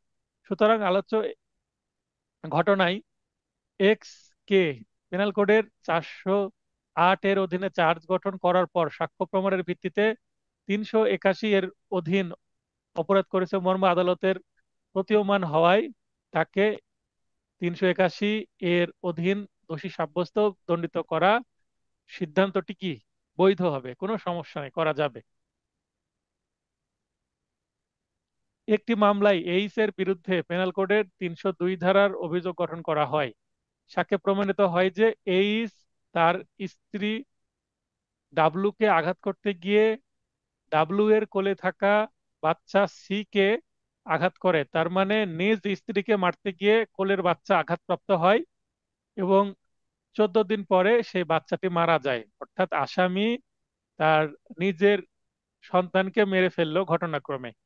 এটাও প্রমাণিত হয় যে যথাযথ চিকিৎসা পেলে হয়তো বা সি বেঁচে যেতে পারত। সংশ্লিষ্ট আইন উল্লেখে এইচ এর আইনজীবী হিসাবে তার খালাস কিংবা সর্বনিম্ন শাস্তির জন্য আপনার যুক্তিমালা প্রদর্শন করুন। তার মানে এই মামলাটি আহ, মূল যে ভিকটিমের পক্ষে, প্রসিকিউশন পক্ষে যে সাক্ষী সে হচ্ছে স্ত্রী। তাহলে স্ত্রী স্বামীর বিরুদ্ধে মামলা করেছে তাদের সন্তানকে মেরে ফেলে দেওয়ার জন্য। তো এই মামলায় ঘটনা বিচার্য বিষয় লেখার পরে আমরা সিদ্ধান্ত না গিয়ে যুক্তিমালা লিখবো। কিসের যুক্তিমালা? মনে করেন সাক্ষী প্রমাণ হয়ে গেছে, আর্গুমেন্ট করতে হবে, আর্গুমেন্টের সময় কি কি কথা বলবো সেটা লিখতে হবে। এটা কিন্তু চারটিখানি কথা নয়। এটা অনেক ভালো বাঘা বাঘা আইনজীবী যারা ডিফেন্স লয়ার হিসেবে কাজ করেন তাদের কাজ। সেক্ষেত্রে শিক্ষানবিশ আইনজীবীকে এই ধরনের একটা আর্গুমেন্ট লিখার জন্য বলা হচ্ছে। তো এটা খুব উচ্চ লেভেলের একটা প্রশ্ন। তো এগুলোর উত্তর আপনারা যদি সিম্পল ভাবে হালকা করেও লিখে আসতে পারেন এবং বুঝতে পারেন যে এটা আর্গুমেন্ট লিখতে হচ্ছে, তাহলেও ভালো নম্বর পাওয়া যাবে। কারণ যারা খাতা দেখবে তারা জানেন যে আপনারা 10 বছর প্র্যাকটিস করে পরীক্ষা দিতে আসেননি, আপনারা শিক্ষানবিশ হিসেবে 6 মাস প্র্যাকটিস করে পরীক্ষা দিতে আসছেন। তো আপনাদের কাছে যতটুকু প্রত্যাশা ততটুকু পূরণ করতে পারলেই আপনারা ভালো নম্বর পাবেন। কিন্তু এটা ধরতে পারতে হবে যে এটা আর্গুমেন্ট হিসাবে আমাকে লিখতে হবে। তো আমি 4টা পয়েন্ট আর্গুমেন্ট দিয়েছি। যেহেতু নিজের বাচ্চা সি কে আঘাত বা হত্যার কোনো অভিপ্রায় এইচ এর ছিল না, সন্তানকে তো মারার কোনো ইচ্ছাই ছিল না বা মেরে ফেলার কোনো ইচ্ছা ছিল না, তাই এখানে আঘাত বা হত্যা দুইটাই কথাটাই লিখেছি। সেহেতু এইচ এর বিরুদ্ধে পেনাল কোডের 302 ধারায় কোনো অভিযোগ গঠন সঠিক হয়নি, মানে আমি 302 ধারায় যে চার্জ গঠন হয়েছে সেটাকে ইনভ্যালিড বা ঠিক হয়নি সেটা বলছি। যেহেতু স্ত্রী ডাব্লু কে আঘাত করতে গিয়ে ডাব্লু এর কোলে থাকা তাদের বাচ্চা সি কে আঘাতপ্রাপ্ত হয় সি কে আঘাতপ্রাপ্ত হয়, অর্থাৎ আঘাতটি ইচ্ছাকৃতভাবে ছিল না। এখানে সি কে না হয়ে সি আঘাতপ্রাপ্ত হয়, কে টা কেটে দিলে ভালো হবে। সেহেতু আসামি এইচ খালাস পেতে হকদার। অর্থাৎ এখানে আঘাতটি ইচ্ছাকৃতভাবে ছিল না, ইন্টেনশনালি ছিল না, তাই আমি খালাস পেতে পারে এটা বলছি। তারপরে যেহেতু আকস্মিক কলহ, বিবাদ বা হয়তো ঝগড়া মানে সাডেন কোয়ারেল এর পয়েন্ট নিয়ে আসছি, কারণ এটা 300 ধারার 5 নম্বর ব্যতিক্রমকে আমি লিঙ্ক করার চেষ্টা করছি। এর ফলে ক্রোধে পূর্ব পরিকল্পনা ছাড়া ঘটনাটি ঘটেছে, অর্থাৎ পেনাল কোডের 300 ধারার বিধান মতে ঘটনাটি খুনের যথাযথ উপাদান নেই। সেহেতু এইচ এর বিরুদ্ধে 302 ধারায় খুনের অভিযোগ গঠন করা সঠিক হয়নি। মানে যেহেতু 302 এর 4 যদি আমি সরাই দিতে পারি, তাহলে কিন্তু শাস্তি মৃত্যুদণ্ড থেকে নেমে আসবে। যেহেতু আঘাতের 14 দিন পর সি মারা যায় বা যায়, এবং এটাও প্রমাণিত হয় যে যথাযথ চিকিৎসা পেলে হয়তো বা সি বেঁচে যেতে পারতো। সেহেতু উক্ত ঘটনার ক্ষেত্রে পেনাল কোডের 304 ধারায় অবহেলার ফলে মৃত্যুর জন্য অভিযোগ গঠন করে আসামি এইচ কে লঘু দণ্ড প্রদান করা যেতে পারে। এখানে 304-এর কথা বলছি না, 304 এর কথা বলছি, নেগলিজেন্স, ডেথ বাই নেগলিজেন্স। তো এই সেকশন যদি নিয়ে আসা যায় 302 থেকে, তাহলে সাজা কি অনেক কমে যাবে। তো এটা আর্গুমেন্টে যদি কোর্টকে কনভিন্স করা যায়, তাহলে যে আসামি ফাঁসিতে ঝুলতো সে আসামির হয়তোবা সর্বোচ্চ 3 থেকে 5 বছরের জেল হবে। তাহলে আসামি অনেক বেঁচে গেল না? রনি আপু, আর্গুমেন্টটা বুঝতে পেরেছেন? জি স্যার, একদম। আচ্ছা, তো এইভাবে যুক্তি সহকারে আমি আমার আর্গুমেন্টে বাস্তবে আমি যেহেতু সেহেতু এই শব্দগুলা ইউজ করি। তো আপনারা চাইলে যেহেতু শব্দগুলো অ্যাভয়েড করতে পারেন, অথবা যেহেতু সেহেতু ইউজ করতে পারেন, আপনাদের ইচ্ছে। এগুলো আদালতের ভাষা স্যার, এগুলো মনে হয় করেই সিনিয়ররা। আমি করি, অনেকেই করে না, আমি করি। যেহেতুর সাথে সেহেতু ইংলিশ করতে হলে অ্যাজ বা সিন্স, সো এরকম, বা দেয়ার ফর। সেহেতুর আমার ইংরেজি হচ্ছে সিনিয়রকেও দেয়ার ফর। দেখছিলাম যে এই শব্দগুলো লিখেন। তো আচ্ছা, এগুলো লিখতে পারলে ভালো হবে। আচ্ছা, এক্স এর বিরুদ্ধে জামিনযোগ্য ও জামিন অযোগ্য ধারার অপরাধের জন্য একটি মামলায় চট্টগ্রাম মেট্রোপলিটন ম্যাজিস্ট্রেট আদালত থেকে বরিশালের বাকেরগঞ্জ থানায় গ্রেপ্তারি পরোয়ানা ইস্যু করা হয়, যাতে সিআরপিসির 76 ধারা মোতাবেক কোনো নির্দেশনা পৃষ্ঠাঙ্কন বা এন্ডোর্স করা হয়নি। 76 ধারায় কি আছে যে এক জেলার থানা থেকে অন্য জেলায় যদি কোনো ডাব্লিউএ বা ওয়ারেন্ট, অ্যারেস্ট অফ ওয়ারেন্ট যদি যায়, গ্রেপ্তারি পরোয়ানা যায়, সেক্ষেত্রে কিন্তু পিছনে বলে দিতে হবে যে এই আসামিকে ধরে কোথায় নিয়ে আসতে হবে, কোন আদালতে, কোন জেলার কোন আদালতে তাকে দিতে হবে, এটা বলতে হবে। তো এটা বলা নাই এখানে। এখানে একটা কি হয়েছে, ছোটখাটো প্রসিডিউরাল মিস্টেক হয়েছে। সেক্ষেত্রে কি করতে হবে, বাকেরগঞ্জ পুলিশ এক্স কে গ্রেপ্তার পূর্বক বাকেরগঞ্জ সিনিয়র জুডিশিয়াল ম্যাজিস্ট্রেট আদালতে উপস্থিত করে। তার মানে সংশ্লিষ্ট আমলি আদালত ওই বরিশালের আমলি আদালতে নিয়ে গেছে, কিন্তু আসামির মামলা কিন্তু কোথায়, চট্টগ্রামে। বিজ্ঞ সিনিয়র জুডিশিয়াল ম্যাজিস্ট্রেট এক্স কে জামিনে মুক্তি দেন। তো এক আদালতের মামলা চট্টগ্রামের মামলা, বরিশালের আদালত তাকে কি করেছে, জামিনে মুক্তি দিয়েছে। এটা দেওয়া যায়, বাস্তবে অনেক হয়। আজকে আমার একটা মামলাতে এরকম হয়েছে, যে রংপুরের আসামির বাড়ি রংপুর এবং বাদীর বাড়ি রাজশাহী।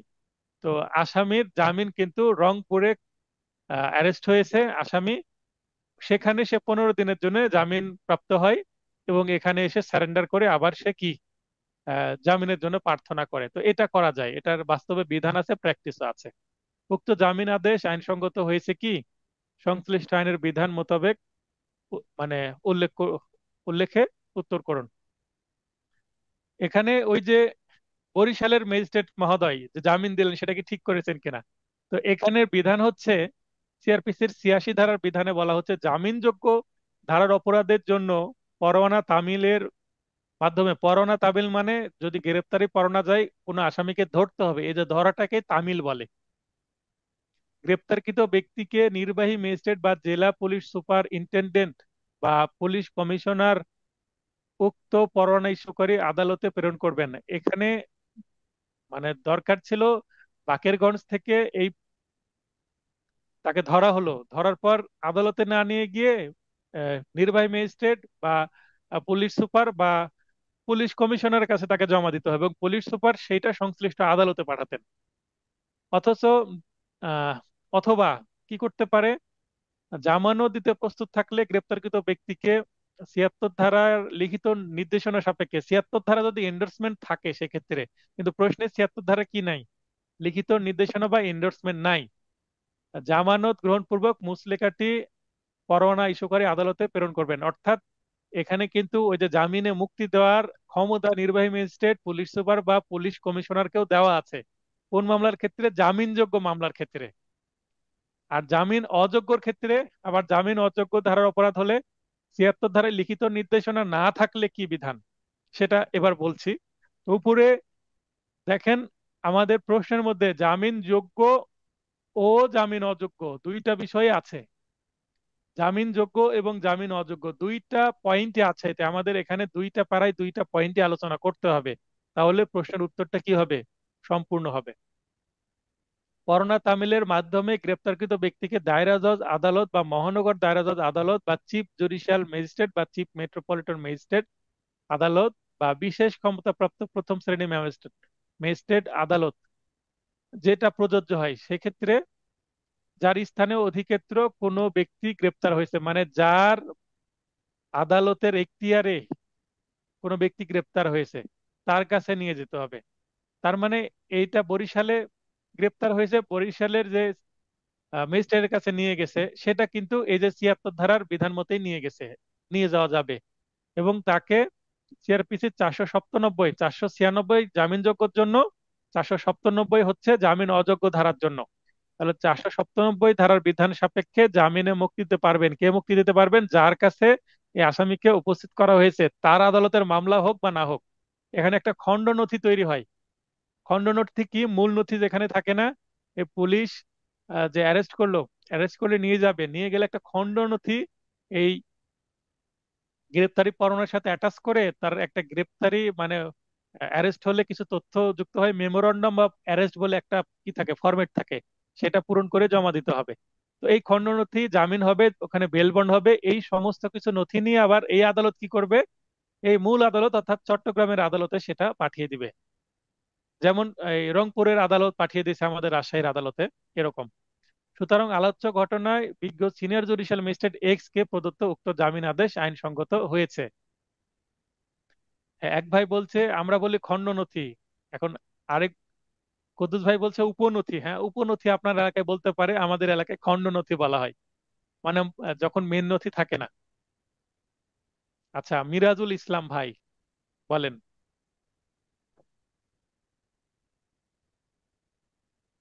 দ্রুত লাইনে আসতে হবে, না হলে কথা বলার সুযোগ পাবেন না। হুম। বলেন। আসসালামু আলাইকুম স্যার। ওয়ালাইকুম আসসালাম, বলেন ভাই, কেমন আছেন? জি স্যার, ভালো আছেন আপনি? স্যার আপনার আহ আলহামদুলিল্লাহ। 2 মিনিট স্যার বলতে চাই, সেটা হলো স্যার আজকে হলো এই আমি নোটটা হাতে পাইছি, ফাইনাল টাচ। এটা হলো সুন্দরবন কুরিয়ার সার্ভিসের কারণে, আমি যে এলাকায় থাকি।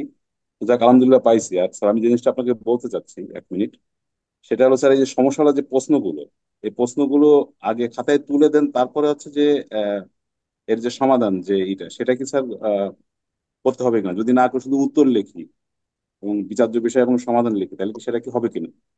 এই প্রশ্নের উত্তর সম্ভবত ২-৩ ক্লাস আগেই বলে দেওয়া হয়েছে, এবং নোটে 4টা মেথড প্রস্তাব করা হয়েছে, আপনার যে কোনো মেথডে উত্তর করতে পারবেন। বুঝতে পেরেছেন? আচ্ছা আচ্ছা, মানে স্যার মানে ঈদ জি পার স্যার। হয়ে যাওয়ার পরে ঈদ মোবারক জানানোর মতন হয়ে গেল আপনার। আচ্ছা স্যার, না আরেকটা জিনিস হচ্ছে না, আচ্ছা, আমি তো ইরেগুলার বিভিন্ন কারণে স্যার হলো অ্যাটেন্ড করতে পারি না। এমনি আপনার ভিডিওটা দেখতেছি। আচ্ছা, 30 সেকেন্ড একটু বলি। সেটা হলো স্যার, যে মুসাবিদা এবং ড্রাফটিং এর ক্ষেত্রে, ওই যে যখন শুরু করব আপনি বিজ্ঞ আপনি আদালত দিয়ে আপনি ক্লাস শেষে কথা বলবেন এই বিষয়ে আমার সাথে, লাইভ ক্লাসে সময় নষ্ট করে সবার বিরক্তির কারণ কেন হচ্ছেন বলেন। না স্যার, আমি বিরক্ত, আমি তো কথা বলি না তো। 2 মিনিট সময় আপনার কাছে চেয়ে নিচ্ছি আপনি যদিও। আপনি আচ্ছা ঠিক ক্লাস আছে। আপনি ক্লাস আপনি ক্লাস শেষে আমাকে ফোন দেন হোয়াটসঅ্যাপে। ক্লাসে যে পড়াটা হচ্ছে, এই পড়া নিয়ে প্রশ্ন থাকলে অবশ্যই প্রশ্ন করবেন, আমি সুযোগ দিব। কিন্তু আপনি আহ, যারা ক্লাসের বিষয়ে কথা না বলেন, ক্লাসটা তো একটা তো শেষ করতে পারবো না, শেষ করতে হবে তো। এটা র্যাপিড রিভিশন চলছে। নাজমা নাহিদ বলেন।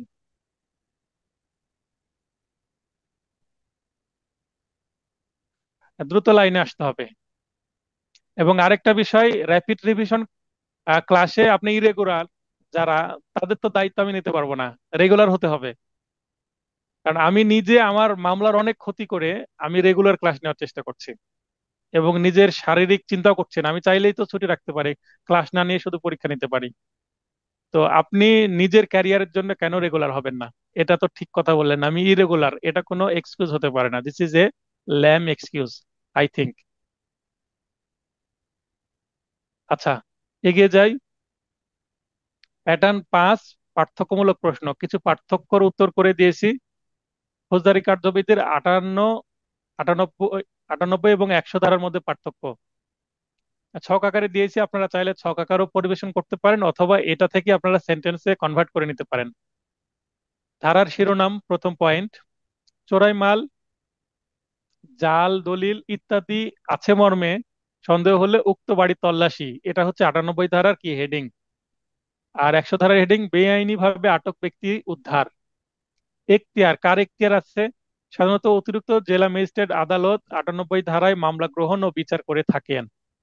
আর 100 ধারায় সাধারণত অন্য নির্বাহী ম্যাজিস্ট্রেটগণ যারা আছেন তারা 100 ধারায় মামলা গ্রহণ ও বিচার করে থাকেন। আমাদের রাজশাহীতে প্র্যাকটিস এরকম। কিন্তু অতিরিক্ত জেলা ম্যাজিস্ট্রেট এবং নির্বাহী ম্যাজিস্ট্রেট, এই উভয় ম্যাজিস্ট্রেটকে কি এক্সিকিউটিভ ম্যাজিস্ট্রেট বা নির্বাহী ম্যাজিস্ট্রেট বলা হয়। তো নির্বাহী ম্যাজিস্ট্রেটের নির্বাহী ম্যাজিস্ট্রেট বা এক্সিকিউটিভ ম্যাজিস্ট্রেট সবচেয়ে নিম্ন পর্যায়ে আছেন, এন্ট্রি পর্যায়ে আছেন, এবং তার উপরে অতিরিক্ত জেলা ম্যাজিস্ট্রেট আছেন, এবং তার উপরে জেলা ম্যাজিস্ট্রেট, এইভাবে থাকে। বাজেয়াপ্ত, তল্লাশিপূর্বক প্রয়োজনে তা বাজেয়াপ্ত করা যাবে, যেহেতু এটি কোনো একটি বস্তু, বস্তুকে অবশ্যই কি করা যাবে, ফরফেচার বা বাজেয়াপ্ত করা যাবে। হ্যাঁ। আর উদ্ধারকৃত ব্যক্তিকে আদালতে হাজির করতে হবে। যদি সেটা স্ত্রী হয় বা বউ হয় তাহলে এটাকে বউ উদ্ধারের মামলাও বলা যায়। লিখিত আপত্তি, 98 ধারায় লিখিত আপত্তি দাখিলের সুযোগ থাকে, যে আমার বাড়ির তল্লাশি করতে দিব না বা এসেট্রা এসেট্রা, কিন্তু লিখিত আপত্তি দাখিলের সুযোগ থাকে না 100 ধারা মামলা ক্ষেত্রে। সরাসরি ওই ভিকটিম বা স্ত্রী সন্তান বা যেই ব্যক্তিকে আটক রাখা হয়েছে ওই ব্যক্তিকে আদালতে হাজির করতে হয়। যদি হাজির করতে না পারে প্রথম ডেটে, তাহলে সেটা সার্চ ওয়ারেন্ট হয়ে যায়, এবং সার্চ ওয়ারেন্ট দিয়ে তাকে খুঁজে বের করে হাজির করবে। এক স্ত্রী সন্তান, যে কোনো ব্যক্তিকে উদ্ধার করা যাবে। ভাইকে আটকে রাখছে অন্য প্রতিবেশী, ভাইকে উদ্ধারের জন্য আপনি মামলা করতে পারবেন। হাইকোর্টে রিট করাও যায় এই ক্ষেত্রে। এটাকে বলে হচ্ছে ডিটেনশন করে রাখলে জোর করে, সেক্ষেত্রে হ্যাবিয়াস কর্পাস রিট করা যায়। 144 ও 45 ধারার পার্থক্য একই স্টাইলে দিয়েছি। আশা করি এখানে যে 4টি পয়েন্ট দিয়েছি বেসিক ক্লিয়ার করতে পেরেছি। এটা, এই পার্থক্যটা আসার সম্ভাবনা খুবই কম, কিন্তু জেনে রাখলেন যদি দিয়ে দেয়। আমার নলেজে আসছে বলে দিয়েছি, এটা ইতিপূর্বে আসেনি। তবে 144-45 ধারার পার্থক্য এসেছে, এটা থেকে ইন্সপাইরেশন নিয়ে আমি 98 এবং 100 ধারার পার্থক্য প্রশ্নটা তৈরি করেছি এবং উত্তর আপনাদেরকে দিয়েছি আমি। ধারা শিরোনাম হচ্ছে উপদ্রব বা আসন্ন বিপদের জরুরি পরিস্থিতিতে অস্থায়ী নিষেধাজ্ঞা জারি, এটা 144 ধারা। 145, জমি বা প্রভূতি সংক্রান্ত বিরোধের ফলে শান্তিভঙ্গ হলে পদ্ধতি। বিষয়বস্তু, স্থাবর ও অস্থাবর উভয় প্রকার সম্পত্তি বিষয়ে 144 ধারা প্রযোজ্য, কিন্তু 145 শুধুমাত্র স্থাবরের ক্ষেত্রে প্রযোজ্য। মেয়াদ অস্থায়ী আদেশ 2 মাস পর্যন্ত হবে। আর শান্তিভঙ্গের আশঙ্কা যতদিন থাকবে ততদিন পর্যন্ত সাধারণত এটা বৃদ্ধি পেতে থাকে। লিখিত আপত্তি, সাধারণত লিখিত আপত্তি দাখিলের সুযোগ নেই 144 ধারার ক্ষেত্রে, কিন্তু 135 ধারায় অবশ্যই লিখিত দাখিলের সুযোগ দিতে হবে, প্রতিপক্ষকে আপত্তি দাখিল করতে দিতে হবে। একতরফা আদেশ 144 ধারার ক্ষেত্রে প্রযোজ্য, দেওয়া যেতে পারে। 145 ধারায় কখনো সাধারণত একতরফা আদেশ দেওয়া হয় না। রিসিভার নিয়োগ প্রয়োজন হয় না সাধারণত, কিন্তু এখানে যেহেতু স্থাবর সম্পত্তি জমি, সেক্ষেত্রে রিসিভার নিয়োগ প্রয়োজন হতে পারে।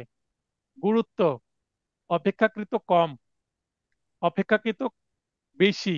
145 ধারার গুরুত্ব অপেক্ষাকৃত বেশি হয় 144 ধারার থেকে। এই হলো 7টা পয়েন্ট দিয়েছি, 5 নম্বরের জন্য যথেষ্ট পয়েন্ট। এরপর সিআর এবং জিআর মামলার পার্থক্য। সংজ্ঞা, চার ধারা 4 সিআরপিসি ধারা 4(1) এর ধারার অভিযোগ এর সংজ্ঞা দেওয়া হয়েছে। এখানে সিআর মামলা সম্পর্কে বলছি। অত্র ধারা বিধান মতে ম্যাজিস্ট্রেটের নিকট লিখিত বা মৌখিকভাবে দায়েরকৃত মামলাকে সিআর মামলা বলে। আর জিআর মামলা 154 ধারার বিধান মতে স্থানীয় থানায় দায়েরকৃত মামলাকে সিআর মামলা বলে। খুবই সিম্পল একটা সংজ্ঞা দিয়েছি। দায়ের করা হয় 200 ধারায় সিআর মামলা, আর একটু আগে আমরা জানলাম 154 ধারায় জিআর মামলা দায়ের করা হয়। দায়ের স্থান আমলি ম্যাজিস্ট্রেট আদালত, আর জিআর মামলা হচ্ছে স্থানীয় থানা। আমলযোগ্যতা, আমলযোগ্য ও আমল অযোগ্য উভয় অপরাধের ক্ষেত্রে সিআর মামলা দায়ের করা যায়। আর জিআর মামলা শুধুমাত্র আমলযোগ্য বা কগনিজেবল অফেন্সের ক্ষেত্রে দায়ের করা যায়। শপথ, শপথ পাঠ করতে হয় কিনা, ওথ। সিআর মামলা দায়েরের সময় শপথ পাঠ করতে হয়। আদালতে উঠে যাহা বলিব সত্য বলিব, সত্য বলি মিথ্যা বলিব না, কোনো কিছু গোপন করিব না বলতে হয়। কিন্তু থানায় এই কথা বলার দরকার হয় না। গ্রেপ্তার, পরোয়ানা ছাড়া গ্রেপ্তার করা যায় না। অর্থাৎ সিআর মামলায় যতক্ষণ না গ্রেপ্তারি পরোয়ানা জারি হচ্ছে, ইস্যু হচ্ছে, ততক্ষণ পর্যন্ত আসামিকে গ্রেপ্তার করার সুযোগ নেই। কিন্তু জিআর মামলায় ম্যাজিস্ট্রেটের কাছে সংবাদ যাওয়ার আগেই আসামিকে গ্রেপ্তার করা যায়। এই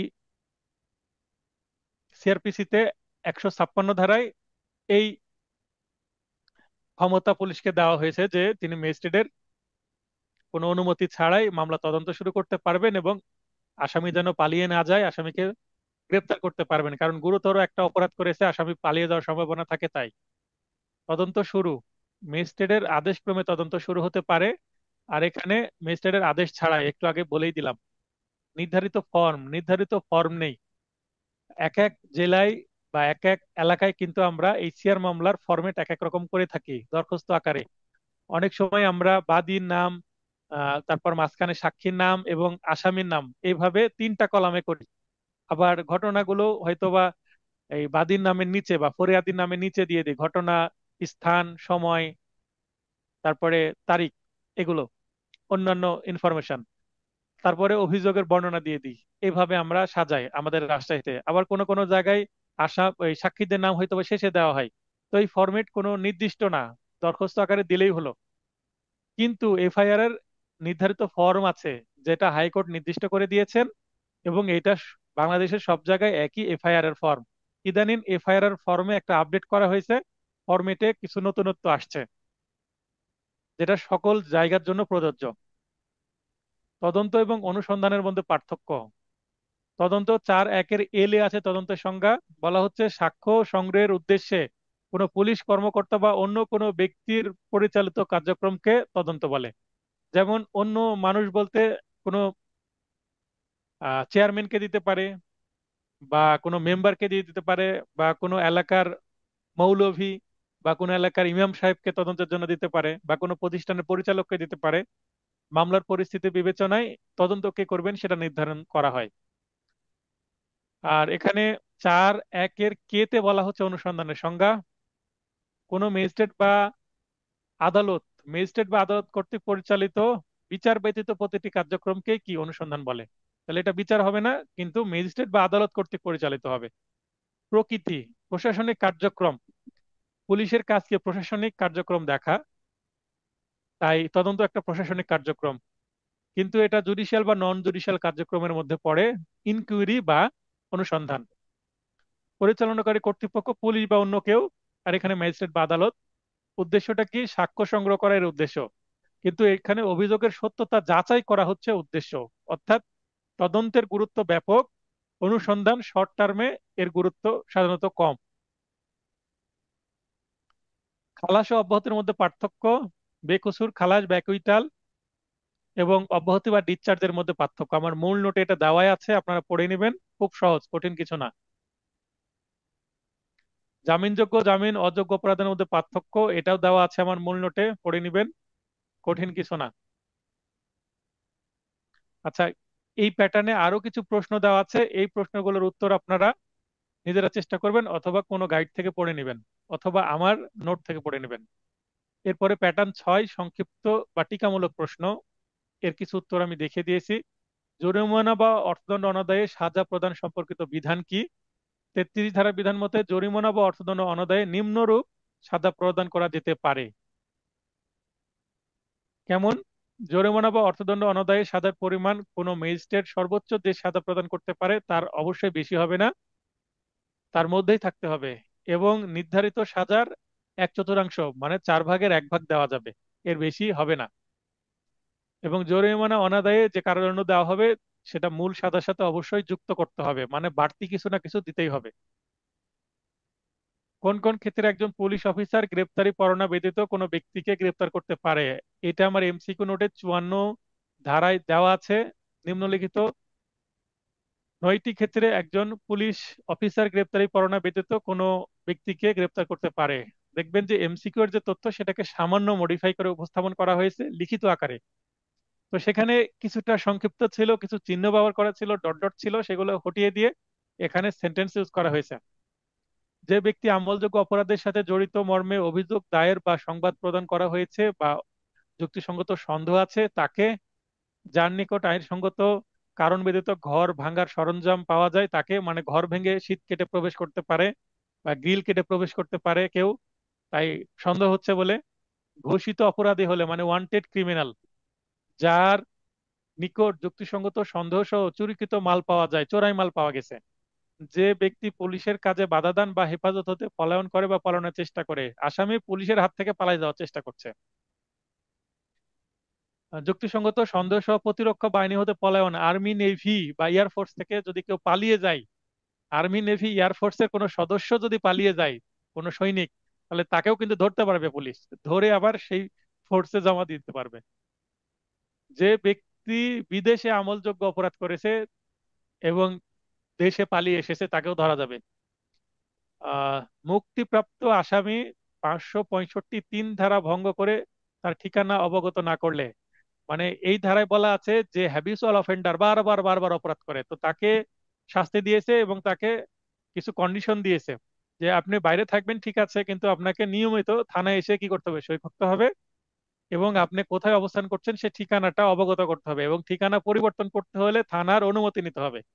তো প্রতি মাসে হয়তো বা তাকে হাজিরা দিতে হয় থানায়, এবং খোঁজ খবর দিতে হয় যে কোথায় সে অবস্থান করছে কি করছে, মানে একটা পুলিশ অবজারভেশনে রাখে। এখন যদি 1 মাস 2 মাস পার হয়ে যায়, পার হয়ে যাওয়ার পরে সে কি করে, সে থানায় হাজিরা দিচ্ছে না, তখন তাকে অ্যারেস্ট করতে পারবে। যাকে গ্রেপ্তারের জন্য পুলিশ অনুরোধ পেয়েছে, কেউ যদি অনুরোধ করে এনাকে অ্যারেস্ট করেন এবং যুক্তিসঙ্গত কারণ থাকলে অবশ্যই অ্যারেস্ট করা যাবে। এই 9 প্রকার ব্যক্তি অ্যারেস্টযোগ্য উইথাউট ওয়ারেন্ট। একই অপরাধ বিষয়ে থানায় দায়েরকৃত মামলায় পুলিশি তদন্ত চলমান, অলরেডি আমরা এইটা পড়লাম কোথায়, প্রবলেমেটিক প্রশ্নের মধ্যে, যে জিআর এবং সিআর মামলা একসাথে চললে কি করবে। 500D-তে কোন আইনের কোন ধারায় একজন ম্যাজিস্ট্রেট অভিযোগকারীকে পরীক্ষা করেন বর্ণনা করুন। আইনের কোন ধারায় ম্যাজিস্ট্রেট পরীক্ষা করেন? 200 ধারায়। 200 ধারায় বাদী বা ফরিয়াদি ও উপস্থিত সাক্ষীদের জবানবন্দি গ্রহণ করেন। ফাইলিং এর সময়, সিআর মামলায় ফাইলিং এর সময় 200 ধারায় দাঁড় করিয়ে কি করা হয়, পরীক্ষা করা হয়। জবানবন্দির সারাংশ ম্যাজিস্ট্রেট লিপিবদ্ধ করেন এবং উহাতে ফরিয়াদি ও সাক্ষীর সই নেবেন যদি সাক্ষী জবানবন্দি দেয়। সেক্ষেত্রে অপরাধ আমলে গ্রহণকারী ম্যাজিস্ট্রেট কোন কোন ব্যতিক্রমী অবস্থায় অভিযোগকারীকে পরীক্ষা না করেই অভিযোগ আমলে নিতে পারেন? অভিযোগকারী আদালত হলে, মানে সিআর মামলা ফাইলিং যদি কোনো আদালত পাঠিয়ে দেয়, কোনো সিআর মামলা রেডি করে সেটা সই করে, মানে কোনো আদালত, আদালত বলতে ম্যাজিস্ট্রেট বা কোনো বিচারক, আদালত মানে বিচারককেই বোঝাচ্ছে, তো বিচারক একটা মামলা ফাইলিং করতে দিয়েছে, তো তাকে আর আদালতে দাঁড়িয়ে কি করতে হবে না, শপথ পাঠ করে যাহা বলিব সত্য বলিব বলে জবানবন্দি দিতে হবে না, ডিরেক্ট সেটা আমলে নেওয়া যাবে। অপরাধ আমলে গ্রহণকারী ম্যাজিস্ট্রেট অভিযোগকারীকে পরীক্ষা না করেই তা আমলে নিতে পারবেন। তো এই প্যাটার্নের আরো কিছু প্রশ্ন আছে যেগুলো আমার মূল নোটে